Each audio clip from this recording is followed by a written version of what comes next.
I am now going to turn this over to John Bombs, who is a long-term colleague of many of us. He's been an important respiratory diseases researcher, director of the Northern California Center for Occupational Environmental Health, and a trusted colleague, both of the Berkeley and UCSF faculty. And he will introduce our first speaker, John Howard. So, John. Thank you, Ed. Can you all hear me okay? So it gives me great pleasure to introduce John Howard, this morning's plenary speaker, because I've known John Howard even longer than I've known Ed Yellen. I believe that John and I first met at an occupational lung disease conference in Chicago in about 1981 or so. So John is, as Ed said, the director of the National Institute for Occupational Safety and Health, and he survived in that position through several different federal administrations. I think he may be the longest tenured director of NIOSH at this point. He's also the administrator of the World Trade Center Health Program, which is out of the US Department of Health and Human Services. And one thing I can say about John is he's incredibly overtrained. He's board certified in internal medicine and occupational medicine, so he's a physician. He's also a lawyer in both the state of California and the District of Columbia. And he's got a master's of public health from Harvard. His law degree is from the University of California at Los Angeles. He's got a Master of Law in Administrative Law and Economic Regulation and a Master of Business in Administration and Healthcare Management from George Washington University. All kidding aside, I consider John a real pillar of occupational safety and health progress in the US. And despite some steps backward, John has always moved the ball forward. And in particular, he's been a champion of total worker health. So I'm looking forward to his talk today. John, take it away. Well, thank you. That's really a wonderful introduction. And hi, everybody, to all of my friends in California. Miss you all, and hope that my talk will be helpful. And thanks, Ed. Congratulations for our new Total Worker Health Center at UCSF. So today I'm going to talk about our current labor market, which is really quite interesting, and then delve a bit into our future of work, looking at work organization, work arrangements, tying it to worker well-being, which of course, which is where we want to be with total worker health. So our current labor market, some people call it the Great Resignation, the Great Reshuffle, name it on your own, but it's a smaller labor force, as you can see from this diagram in terms of labor participation rates. We're not quite up to where we were before the pandemic. So we're seeing labor shortages across an industry mix. We're also seeing, to the workers' advantage, higher wages and benefits being offered by employers to get workers. We're seeing workers move across jobs and sectors and occupations. We're also seeing some changes in work organization design. I think we're all aware of that. And we'll talk about more remote work. We're also seeing changes in work arrangements, more sort of a common term, short tenured workers, especially in leisure and hospitality and in retail. And of course, you know, short-term workers tend to have higher injuries. So should we expect a higher frequency of injuries as we go forward?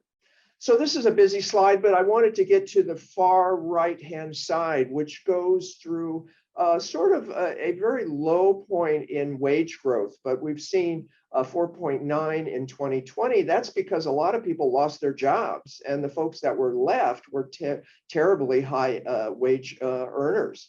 But we can see here in 22 projected right now in a very tight labor market, we're seeing actually wage growth at 5.4, 5.5%. But that's not really a whole lot of positive news, because we have inflation at 8.6%. Even though we're seeing wage growth at an average of 5.5, we really don't see purchasing power increasing. So it really is a bit of a downer. But, some people say, oh my God, the sky is falling. But yeah, there's this misery index, which is basically adding up unemployment rate and inflation rate. And we saw from 74 to 83, a number around 20 when you added them both up because of this huge inflation rate of nearly 14% and high unemployment at 7%. What we're seeing now is half of that. Unemployment at 3.5 and inflation 7.4, 8.6, depending on your average. So actually, it's probably not as bad now, even though it seems like it for us. What we're trying to do at NIOSH with our Future of Work initiative, which if you can go to our website, you can learn a little more about it, trying to compile all the studies on the future work. A lot of consultancies are doing that kind of work. We're trying to feature, interest the academic community in doing current and relevant research projects in this areas about new industries, new technologies, new organizational designs, new labor arrangements, changing hazard and risk profiles, and various risk control strategies. This is a small example from a paper that I participated in of our future initiative priority topics, really arranged around workplace, work, and workforce. And you can see there's a bunch of them, and we had to leave a lot out just because we didn't have enough room in this slide. So clearly the future of work encompasses both the bio, the psychological, the social, the economic, cuts across many different transdisciplinary sectors. So let's drill a little bit down on organizational design. And clearly here, what we're seeing now is the workplace, our old style workplace, versus places of work, especially for the digital knowledge sector, where we're seeing us workers, especially somebody like me, as location independent, mainly because the pandemic has resulted in a tech acceleration, creating plausible futures where work is not location dependent. It's location independent, and it's because of these information technologies that we're participating in today. Wi-Fi enabled hardware, video conferencing software.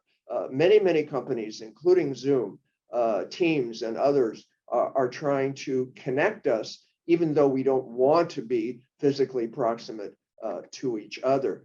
And when we look at that issue of trends in organizational design, certainly you can chart a whole bunch of them, directions along which drivers of change travel. But there's one that I think is sort of a mega trend, and that is a COVID-19 pandemic trend, and that is the avoidance of physical proximity. That's led to a discovery in the last couple of years that work productivity is apparently not negatively affected. And here again, we're talking about knowledge work.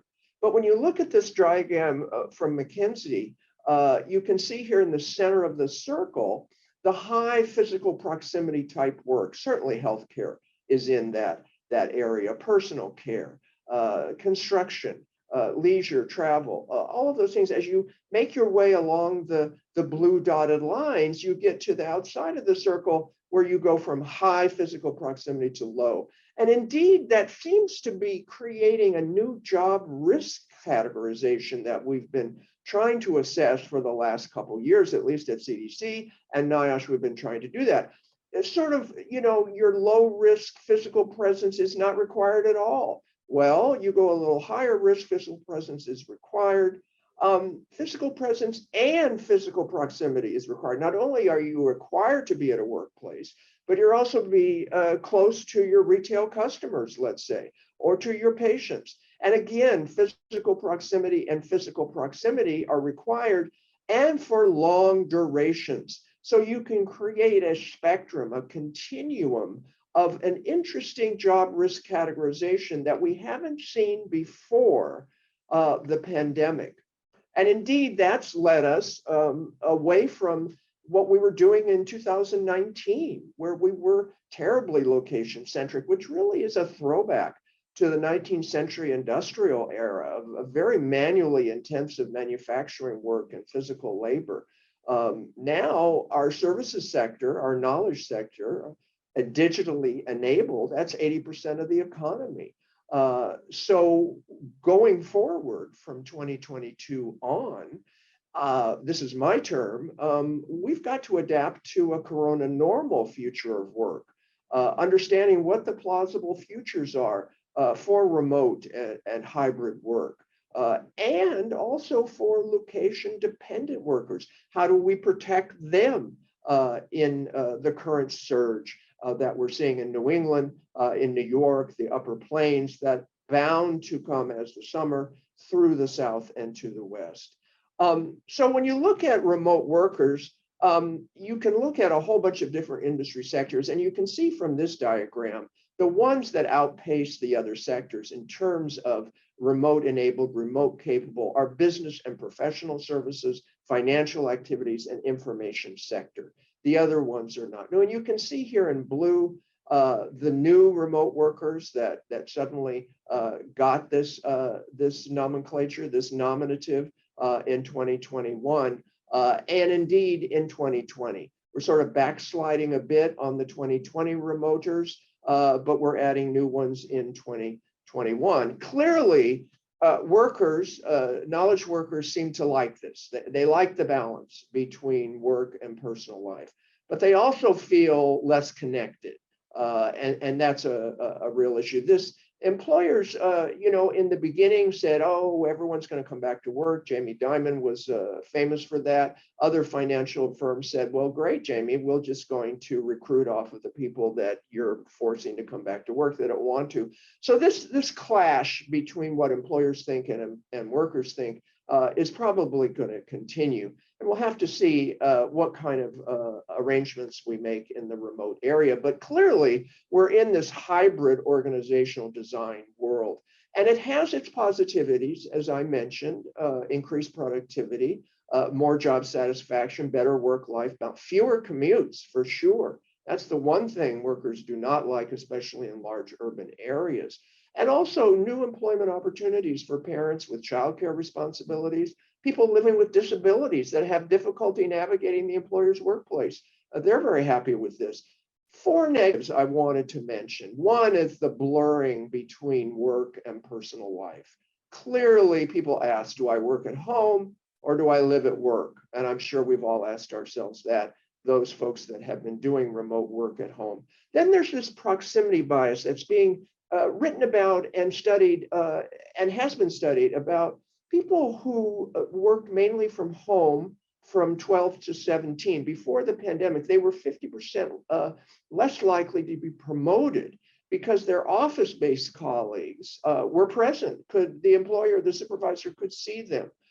They also were less likely to benefit from training. And indeed, in an article that was from the UK, between 13 and 20, it was 30% less probable that home workers would receive a bonus. So there is a proximity bias that may be operating. The third issue is telepressure.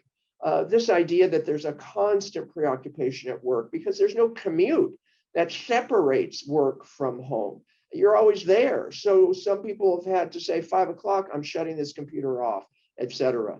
Clearly, the commute provided that boundary. And then the last issue I wanted to mention is enhanced employer monitoring. This is not new, but it's new in a vengeance. You know, the old paradigm was direct physical supervision. You saw what the employee was doing, you asked them, etc. The new paradigm is with a distributed workforce, largely hybrid, and electronic performance monitoring, which I say is not new, has certainly gained a lot of traction. It has certainly accelerated employer surveillance of employee productivity. And there's a whole bunch of new companies that are offering software programs. Now, I'm certainly that you all have read pejoratively, this is called bossware or tattleware. There's a lot of interest in that and the effect on the employee. A lot of these monitoring features through tracking software, all of these looking at usage time, keystroke logging, having your camera turned on without you knowing it, seeing the employer saying, where is he? He's not in front of the camera. And it can be visible or invisible. Another, the employee can tell you that they're monitoring you, or it can be invisible. This invisible thing has really gotten a lot of traction in terms of workers being distressed. This very month, May 7th, New York State, in a new law, now requires electronic monitoring notices to employees. New York joins Delaware and Connecticut. I don't think California has a law in this area, but certainly I think this kind of thing will spread. And it's not just confined to digital workers working at home. We see that a lot in warehousing and transportation industries, certainly in the current climate. So let's turn to work arrangements. Clearly, if you look at the law, these restatements of employment law and restatements of agency, what they are collections of court opinions and various academicians in law schools offering their view of what's what. And when you look up the second restatement of employment and you try to figure out, well, who is an employee? Largely, it's defined basically by the individual who hires you having control of the manner and means by which you are rendering those services. And the opposite, an independent business person or independent contractor, not an employee, exercises their own entrepreneurial control over business interests. And the restatement of agency talks about the work that's done in terms of determining employment status under various federal and state statutes is work as a part of the regular business of the employer. Remember that, what business identity is as we talk about why being an employee is so important, because that's the safety net that only applies to a legal employee. And the safety net is made up of a lot of different federal laws and state laws, the Social Security Act, the National Labor Relations Act, the Fair Labor Standards Act, Title VII, the Age Discrimination Americans with Disabilities, the Occupational Safety and Health Act has a big distinction between employee and contractor, as you know, and other laws. And that gives us then our very simple categorization of an employee, where the organization, like where I work for, has directive control of me. I'm in a standard employment relationship. I have one employer and then there's me, okay? But you could also have two employers, as you know, in a temporary help agency or co-employment. They're still employment relationships as employees. But then you get to this independent contractor where the organization lacks the directive control, cannot specify other than the what, the when, but not the how of how the contractor does it. That contractor has entrepreneurial control. And then there's this third category that we've been struggling over for now over a decade, and certainly California has with a proposition on the previous ballot. Here we're trying to figure out, well, what is the business entity? Again, looking at that agency issue. Well, if you go to Uber Technologies, they will say, well, we're not a transportation company, we're a technology company. And we don't have directive control over how they drive the cars, et cetera. So this obviously is an issue in every state in the United States. It's an issue in every country. It's an issue in lots of courts. And we still are in the middle of this discussion, and we have not come to the end. It creates this entire new world of gig economics. And certainly there are some positives, because it does create surplus value in the economy. In other words, value that wasn't there. Labor value, the idea that on weekends you're going to go out and drive for Uber. Well, you're adding some labor value to the economy. You're going to have that third or fourth or fifth bedroom and you're going to put it out on Airbnb. You're taking your capital and you're gaining some value. Clearly, Uber Technologies, Lyft, TaskRabbit, whatever, has faster matching of customer demand and worker supply. Regular companies have to go recruit, they have to interview, they have to go through HR. You can easily do it, and that's a real advantage. Unfortunately, they also have the advantage in costs, and that's where workers' benefits lose, because you don't have to pay them for contractors. all of those costs are avoided. There are a lot of downsides, as you've read in the literature, and a lot of economists and political scientists have written in this area. One of the most searing criticisms is that these companies don't do anything productive. They're just maximizing profits. And a lot of economists have then talked about them being part of the post-industrial corporation, pushing our horizon, our imagination regarding how we organize work now and in the future. And many have said, look, all they're doing is evading standard employment law, the kind of safety net laws that we talked about a minute ago. And then lastly, they're creating a bunch of negative externalities. For instance, if those types of micro entrepreneurs, as Uber and Lyft and TaskRabbit will refer them to, what if they get injured? Who's going to pay for all that care? And then who's preventing that kind of incidents from happening? Since the issue of our normal governmental occupational safety and health agencies are somewhat crimped in that area. So there are pluses, there are minuses, but it's not going away. And indeed, in 2020, the gig economy grew by 33%, expanding 8.25 times faster than the US economy as a whole. So clearly, this is something in the future of work, in work arrangements, that we're going to have to grapple with in the safety and health world. One of the big issues that I'll talk about, we've talked about short-term or short-tenured workers, used a lot in the workers' comp world. But the Bureau of Labor Statistics has their own way, their own approach to how we categorize work arrangements. And if anybody's ever been through this to try to do research around this, this is very, very confusing. There's a definition of contingent work. There's also 4 alternative work arrangements. Some overlap, to say the least, with contingent work. And then finally, BLS recently has decided, well, maybe these aren't working for us. We're going to come up with this electronically mediated work arrangement. And indeed, they've done some studies on that, essentially short tenure jobs that people find through mobile apps. Where BLS is going to end up in all of this is hard to say. But right now, as a researcher, it is very confusing. And indeed, the workers' compensation insurance community has their own approach. They sort of lump everybody into this short tenure worker category, which they mean to be working less than 12 months, which is somewhat similar to the BLS contingency issue. And you can see the industries in which short tenure workers are found. Clearly, leisure and hospitality is one of them, as well as retail trade.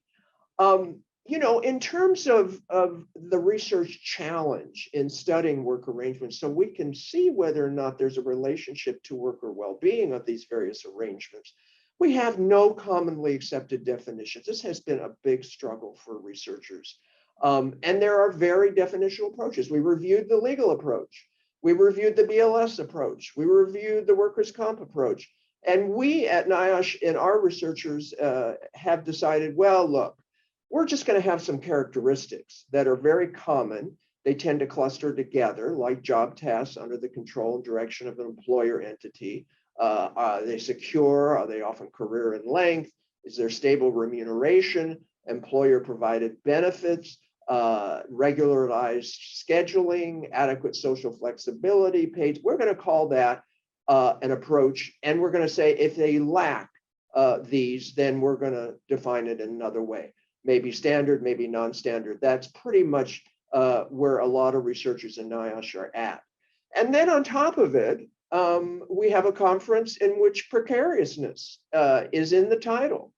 And we look around and there is no standardized definition of precariousness either. But we do have something going on there because thanks to the Spanish, or the Catalonians, as I should say, they came up with a scale, which we at NIOSH decided to adopt, trim it a bit, and adopt 4 of their categories. Essentially back to our job characteristics, our common characteristics of temporariness, of disempowerment, of vulnerability, and wage issues. All of those, whether you're looking at the literature from Spain or you're looking at the literature that we produce, we're trying to struggle with this issue as others are. And two of our economists in 2021 used the quality of work life sub-survey looking at 2002-2014 data, looking at the scale of 4 precariousness components you can see here, and the population that they were able to sample. Obviously, it's oversampled for the permanent or the standard workers at 79%. But you can see that there are temporary help workers, on-call workers, and independent contractors. And then you look at the scale that we use and you try to figure out, well, where are the high precariousness numbers coming out? You can see the temporary help workers are at the top at 62%. The on-call workers are close behind at 46%. The contractors, these are on-call type contractors, short tenure contractors, 43%. Permanent workers at 33%, it drops way down. And then independent contractors, truly high-level independent entrepreneurs are at 22%. So you can see that precariousness in this report that was published last year, we tried to get a sense of that. So clearly, those in the high precarious work were 57% more likely to experience job stress and reported more unhealthy days and more days with activity limitations. So they were the outcomes of the precariousness variable. And some arrangements, as you see from the chart, like temporary and on-call, that give lots of flexibilities to employers' ability to schedule work, but they certainly don't give flexibility. And that may be one of the issues that's at play here. So what we're trying to do at NIOSH is to improve our surveillance. The National Health Interview Survey for many years, including the 2015 one, asked a single question about work arrangements. And they sort of lumped 4 alternative arrangements into that one question. And that was the major focus of BLS's contingent worker survey. And quite similar to a question that we asked in the quality of work life survey. The NIOSH economists have found this question clearly oversimplified and didn't have any confidence that the work arrangement categories have been clearly defined, or that workers that are answering this question in certain arrangements have been accurately identified. So we came up with designed and selected 6 new arrangement questions for the survey, and we're hoping that these 6 questions will enable researchers to better characterize and classify work arrangements, and we hope the data is out soon. And here are the work arrangement dimension questions, or dimensions, and the questions that we managed to get in the 2021 National Health Information Survey in the Occupational Safety and Health module. So we're certainly hoping that we're making progress in trying to sort out this very messy area of work arrangements, to be able to study the issue of the well-being of the worker in each of these arrangements. And clearly, it's only the beginning, because we've got to standardize definitions and classification of work arrangements if we're going to study it. We've got to improve surveillance methods to include emerging determinants of well-being by specific work arrangement, by gender, by racial, ethnic groups, et cetera. We have to assess the effects of work arrangement types over the span of a working life, because people have many different jobs now, many different arrangements, their sequence of jobs, the periods of unemployment, which also clearly has been shown to add stress and worker well-being issues. We have to determine the barriers and aids to implementing cost-effective safety and health programs for workers across the continuum of work arrangements. And then we have to figure out how to conduct intervention studies to assess the cost and comparative effectiveness of programs and trainings to improve the well-being of workers. So there's a lot to do, and this is an immense sort of research agenda, but in the area of work arrangements, but it clearly gets at the essence of total worker health. We have to consider these factors, and indeed, we can probably say there is a role, not only saying, well, work is a social determinant of health, as Ed reminded us yesterday was talked about, but is work arrangement per se a social determinant of health? This is what we probably are tending toward understanding. It's probably our newest dimension of social determinant of health research. So I want to thank all of you for listening to me, and thank all of our NIOSH economists who contributed their research to this presentation. And I'm happy to stop sharing. Ed, turn it back to you. Well, actually, it'll come to me. Hello, John. Okay, Nice to to see Christina. you. Yes, thank you for that fact-filled and highly informative presentation. And I'm going to study it carefully because there's so much rich information in it that it gives many directions to research and practice. And so it's just wonderful to have it all in one place. And of course, there's going to be a need for a lot of follow-up with you and your Right, colleagues. right. Well, thank you, Christina, for mentioning that, because in my job, I'm not the one that does the research, but I'm just so privileged to be able to point out all the research that has to be done. Agreed. And we're happy that you do, because your background is so diverse. You can see all these different points of influence on this. And I want to remind all of our attendees that they can put their questions in the Q&A section of the Zoom. And so far, we have no questions. So I get to ask you a question. Okay. Okay, so let's take it from here, which is, so you touched on the point that we're just getting our arms around definitions, very important definitions of precarity and what a work arrangement is, and what an independent contractor is, all these different concepts that have been floating. And of course, how can you do research, publish a paper with these terms, and you don't know if you've got apples to apples comparisons. So it's important that we sort out the mess, and you are certainly encouraging that with your funding and with your own research staff. So the question I have is, when I'm riding around with Uber drivers or Lyft drivers more recently, because my Uber app doesn't work anymore, thank goodness. But I asked them a lot about their job and what are the conditions under which they decide to work for these folks. And what I'm learning is that this is a time filler for a lot of people. They have permanent jobs. And so they add this in their spare time because they have it. So what are we doing in terms of tracking multiple arrangements? You touched on that a little bit, but that seems to be kind of a growing characteristic of work for many Americans, having more than one kind of work arrangement. Are we tracking that in your surveys? Is that something you're encouraging people to do in their research? So we've got another whole category of definition that we've got to gather data on.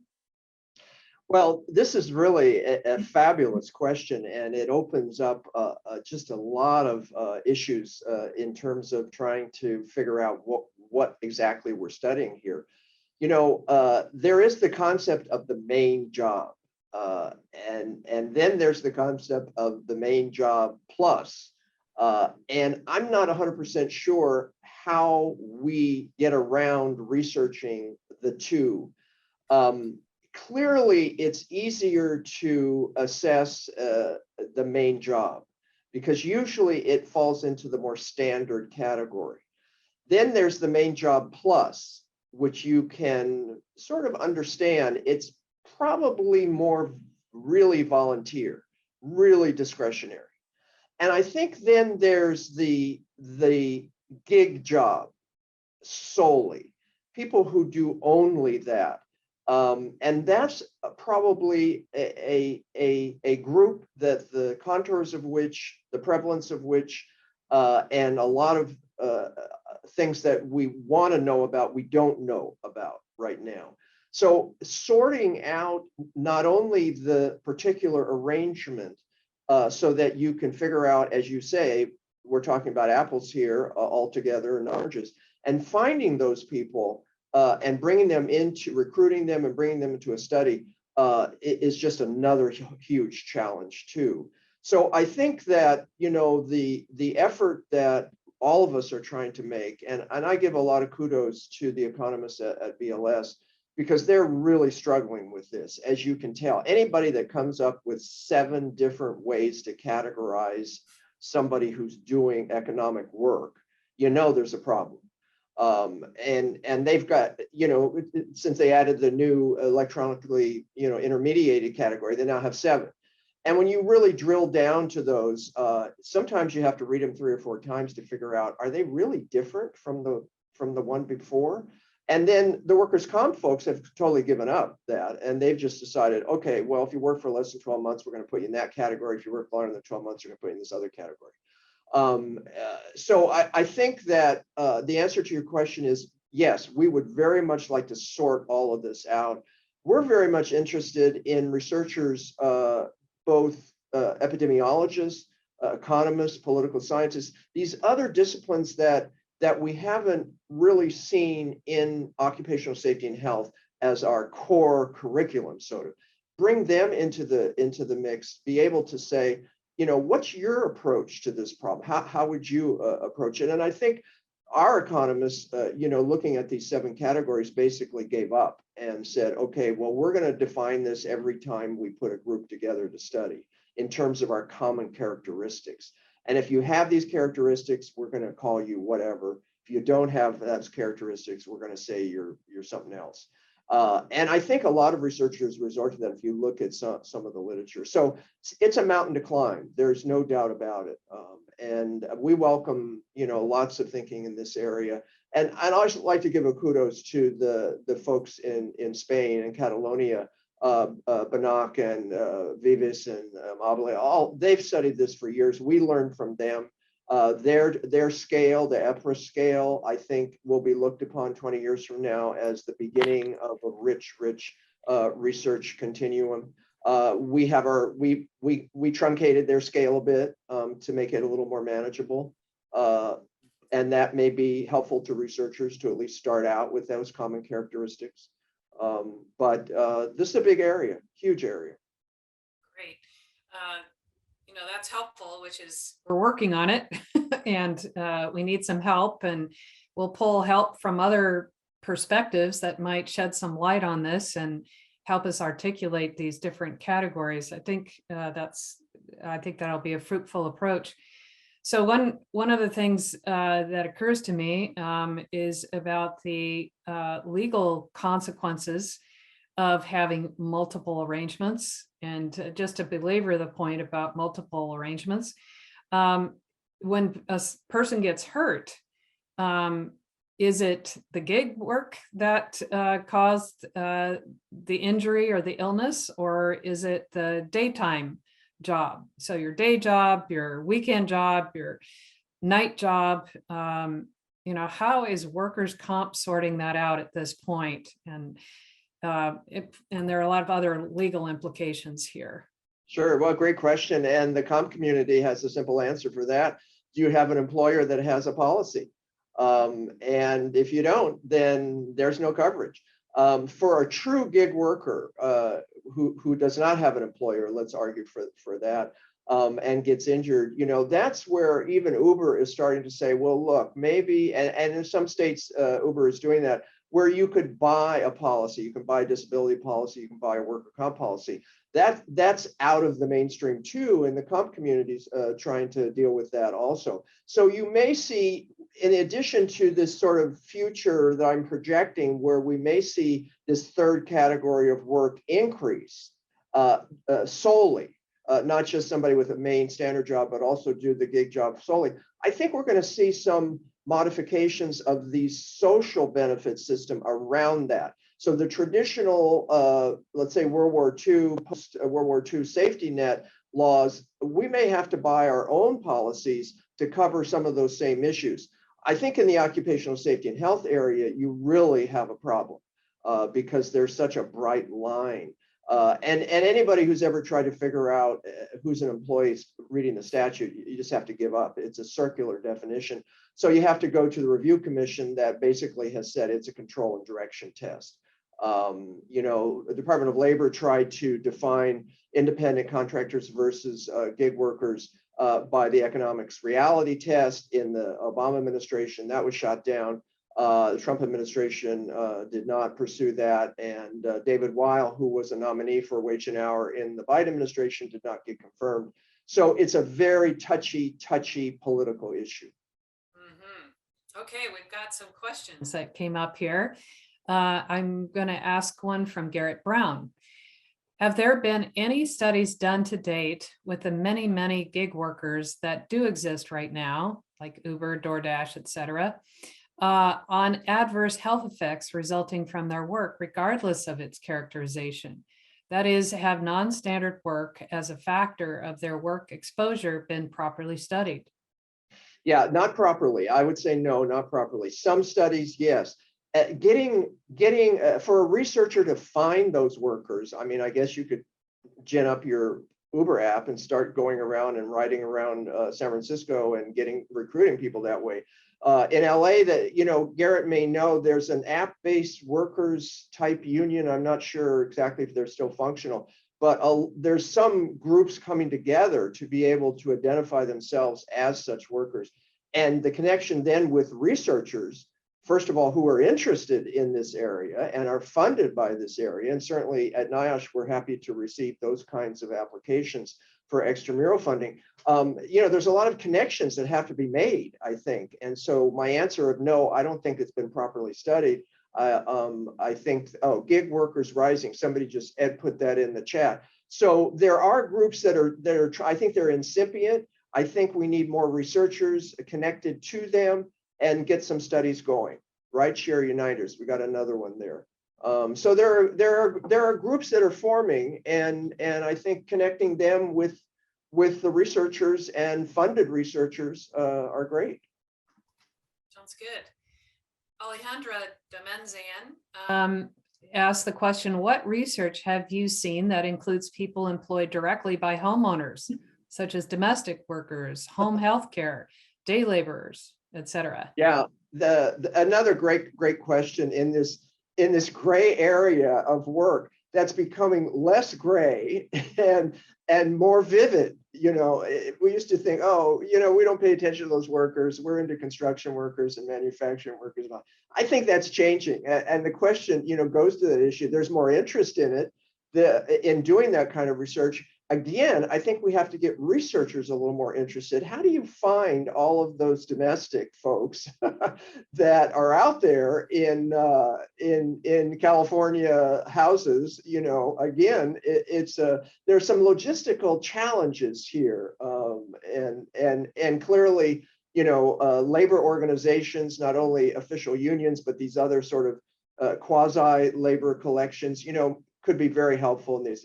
The NIOSH folks, you know, I think we need all hands on deck to be able to assemble studies in this area and have them stand up to peer review and scrutiny.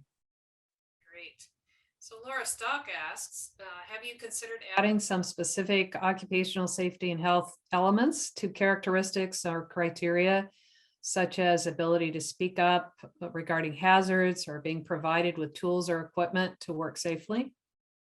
Yeah, you know, our economists have talked about that and trying to, you know, adapt the EPRA scale because there is some literature in that area. So we thought that would be sort of a springboard. But I think that's really the next step, is to do these kinds of things, sort of, you know, the characteristics of the arrangement itself and how that relates to we all know in temporary help, for instance, you know, the incentive to report something that's a safety issue is just really negative, because, you know, you're not going to be invited back to that employer. So we know that from the temporary help agency, and there's lots of literature in that. And I think that's the basic literature that we start with, and then expanding that. And some wonderful researchers from the 90s have done lots of work in that area.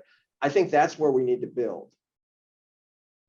So Let me ask about the area, the future of work. Do you have any prescriptions based on the knowledge that you have gathered over time to help give us some guidance in terms of what to anticipate? You know, the thing that we're emphasizing is strategic foresight as a tool. It's used a lot in management sciences. It's not predicting the future, but what it does is look at all of the signals that are out there, even some of the wacky ones that you see on the internet, and start developing plausible futures if that signal indeed becomes your actual future. And then monitoring that over time to figure out, well, is it going away? Is it coming? Is it going, et cetera? We do that in our politics.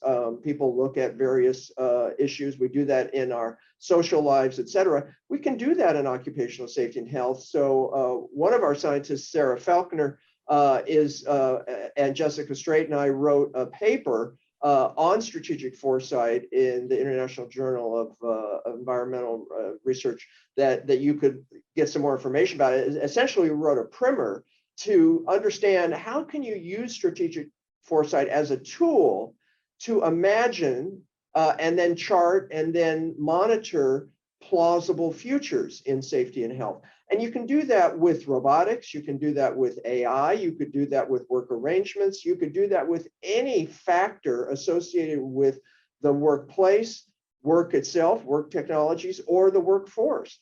And I think that's where I personally would like to move the occupational safety and health community to do more of that, so that we're not surprised. And in fact, you know, the worst thing you can say about a future arriving and you being surprised is that you failed, because you failed to see that it was coming.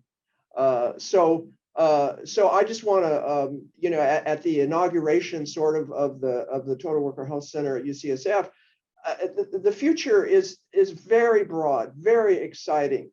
There's no limit to it. You know, our functionality, our strategic goal with Total Worker Health is to say, yes, we do chemicals management, and yes, we do asbestos, and we do all these other things that we've been doing for 50 years, okay? But we want to get into these other areas that are more psychosocial, that are more economic, and we're doing that through the Total Worker Health concept. And we're delighted that a university like UCSF would be interested in putting their tremendous talents here to solve some of these problems that we haven't looked at before, whether it's opioid use in the workplace or cannabis use in the workplace. You know, oh, what is NIOSH studying that? Well, workers are involved. So I think I can close by saying thank you much for inviting me. Thank you much for my participation, but thank you for being a Total Worker Health Center, one of our newest ones, and much success to you. Thank you so much. It's terrific to have you as part of our conference today and really setting a wonderful agenda for us. Thank you, John. Thank you.